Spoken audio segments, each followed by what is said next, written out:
You know, there was a time when I thought I was in the place David was in Psalm 10. David asked the question, "Why do you stand afar off, O Lord?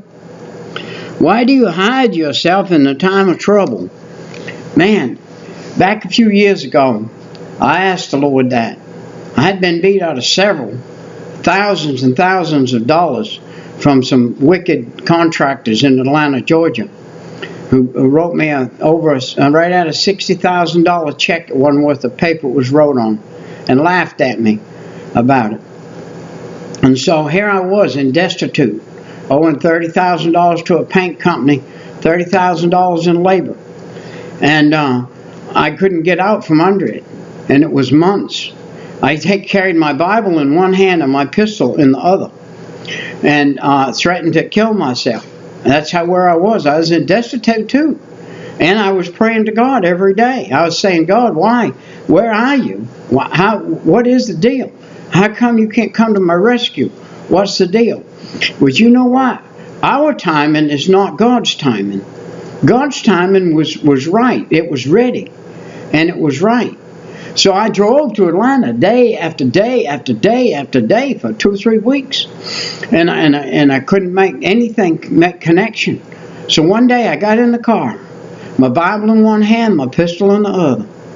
I went to Atlanta. I got off the highway in a spot I never got off before. Started down a road I'd never been down before. Drove down to the bottom of it, and it was a subdivision. I passed some painters on the highway there as I was going in. And the man told me, I asked him if he needed a painter, and he said, "You know what? You just passed my painter." He said, "If you'd been here yesterday, you'd have been too soon, but I need a painter. I need him right now." And I told him what we could do. Hey, it wasn't one of us. There was 8 or 10 of us, and none of us had something to eat. We didn't have any money and nothing to eat. We didn't have the gas. I don't know how I got the gas to go where I got it, but I got it. And he put me to work. I came and I got my whole crew. I said, "We'll go down there."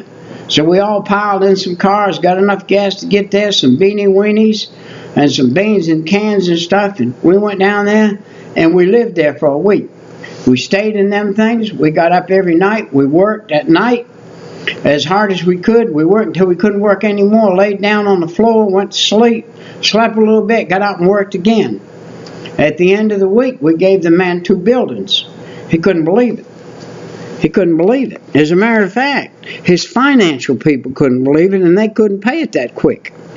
So we had another problem arise, but we got paid for the first building, and that got us all to where we could at least eat and buy a little gas, and I could start paying all my bills.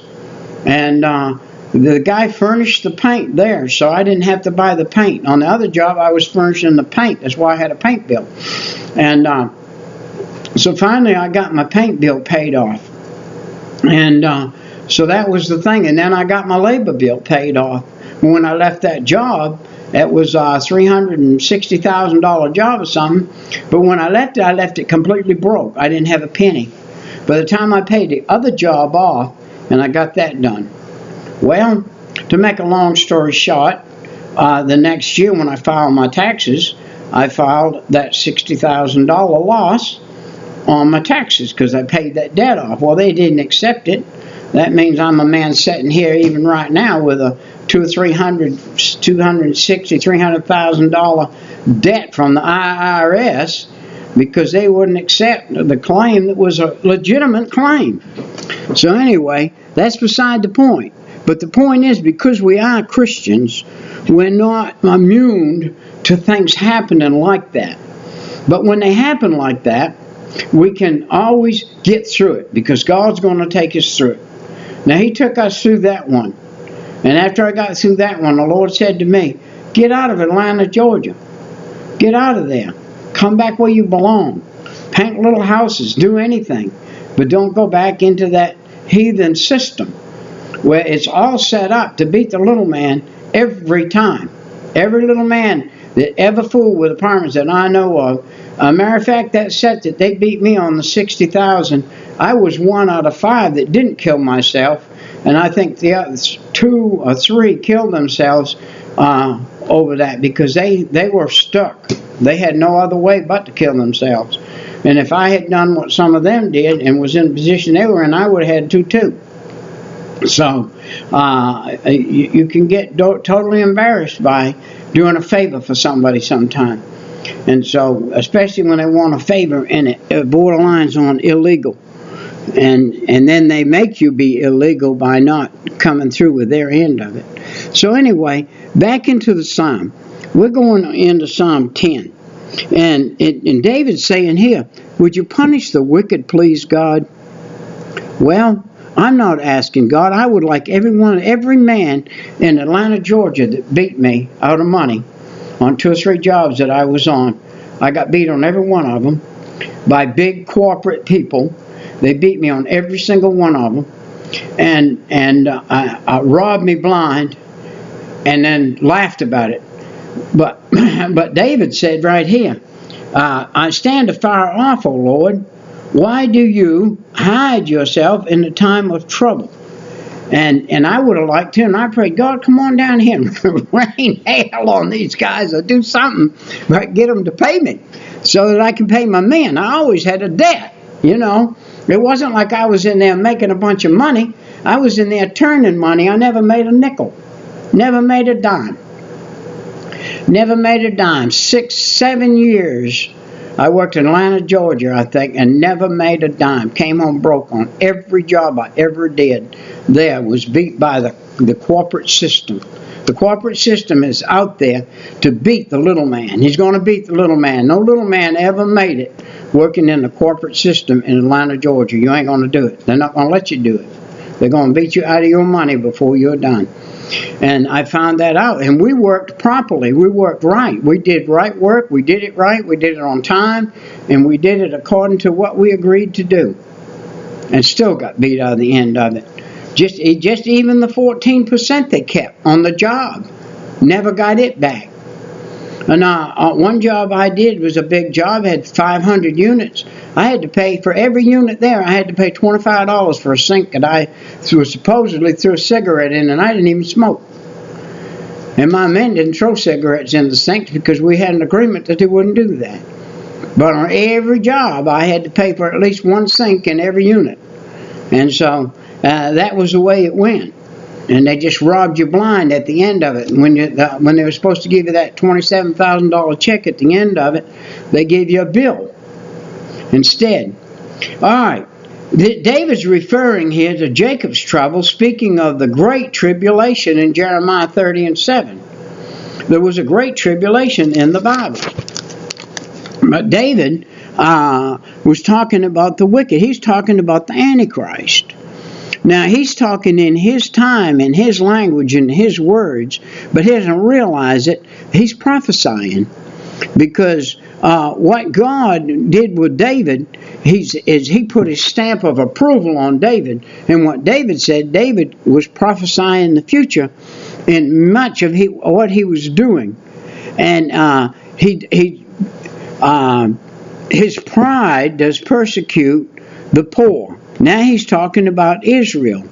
He said, let them be taken in a device that they have imagined. The war that he was in, the people were going to take Israel. And they had imagined they were going to do it too. And David was coming against them. For the wicked boast in his heart to desire and blesses the covetous, whom the Lord abhors.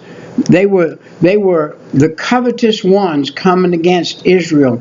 Now, remember that all of the Psalms, the majority of all of the Psalms, are quoting what's going to happen with Jesus Christ in his life and on the cross. So there's an overlay here, the war that's going on here. Paul refers to the Antichrist as that wicked one in 2 Thessalonians 2:8. The wicked, through the pride of his countenance, will not seek after God. God is not in all his thoughts. And then we got a reference here of the pride. The Antichrist is a proud Antichrist. He's proud because of his power. but his power, he doesn't know it, is already proclaimed defeated. And he will declare that there is no God. And there are people today that follow the Antichrist and say, "You're foolish, Peter. You believe in God?" Of course I do. "John, you believe you come from a monkey?" And they say, "Yeah, I do." I said, "You're acting more like a monkey now than a monkey ever act like a monkey." And he takes no interest in human affairs. The Antichrist doesn't care about the human being and human affairs.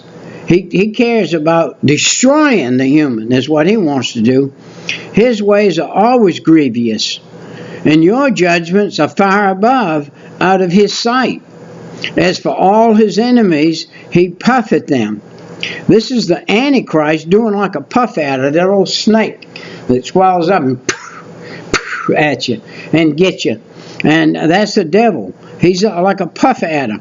And verse 7, his mouth is full of cursing and deceit and fraud. Under his tongue is mischief and vanity.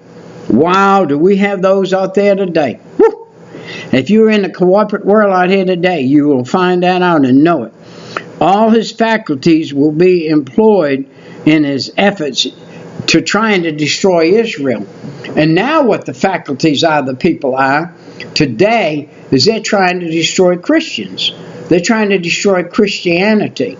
I've had people say to me, "Oh, you're one of those." Yeah, I am one of those. That's what I am. I'm one of those. I'm one of those Christians. He sits in the lurking place of the village, and in the secret place does he murmur. And the innocent, his eyes are privily set against the poor. Well, this refers to the deal and the divisive way of the Antichrist trying to destroy the holy people and the holy people of Israel. He has baffled them. He has kept them away from Jesus for many years. But there's coming a day when they're going to come in line with Jesus Christ, the King of Kings, the Lord of Lords, the all in all and the mighty of all. He lies in wait secretly as a lion. This is the devil. In his den, he lies in wait to catch the poor. He does catch the poor. And when he draws him into his net, he catches the humble himself, that the poor may fall by his strong ones. All of this is, again, David's talking about the devil trying to destroy Israel when it comes down to what is underneath it. What is the underlying of what David's saying? I can tell you what it is. It was a guy named Hitler come along, and he put many, many Jewish people in the gas chambers, and he was a wicked, wicked man. But he could not do away with Israel. He thought he could, but he couldn't do it. And now, verse 11, he has said in his heart, God has forgotten. He hides his face. He will never see it. Now Daniel said, and he shall speak great words. This Antichrist is going to speak great and words, but he still is going to suffer a total loss before he's done. At that day of Armageddon, when it happens. He said, Arise, O Lord, O God, lift up your hand, forget not the humble. And the Lord has not forgot the humble. He will, at the battle of Armageddon, put down all of Satan's foes, all of them. So wherefore does the wicked condemn God? He has said in his heart, you will not require it. You know the Antichrist is going to say and think himself above God. He's going to think that he has the ability to be above God. But he's going to find out different. You have seen it. For you behold mischief and spite to requite it with your hand. The poor commit himself unto you. You are the helper of the fatherless. Wow. The devil's got him a long list. And that list has about the poor, land of Israel, how it will commit itself to the Lord, And the primary purpose of the Great Tribulation is to bring Israel to Christ. That's it, right there in a nutshell. God is going to bring Israel to Christ. And those that go in to the 1,000-year reign are going to be 144,000 Jewish boys. Now, it talks about bringing them in. It doesn't say about what else is going to come in, about the women or anything else. He talks about the 144,000 Jewish boys that never have known a woman. That's going to be the beginning of the new 1,000-year reign. And I'm sure that God has a plan for Jewish women to be there. Break thou the arm of the wicked and the evil man. Seek out his wickedness till you find none.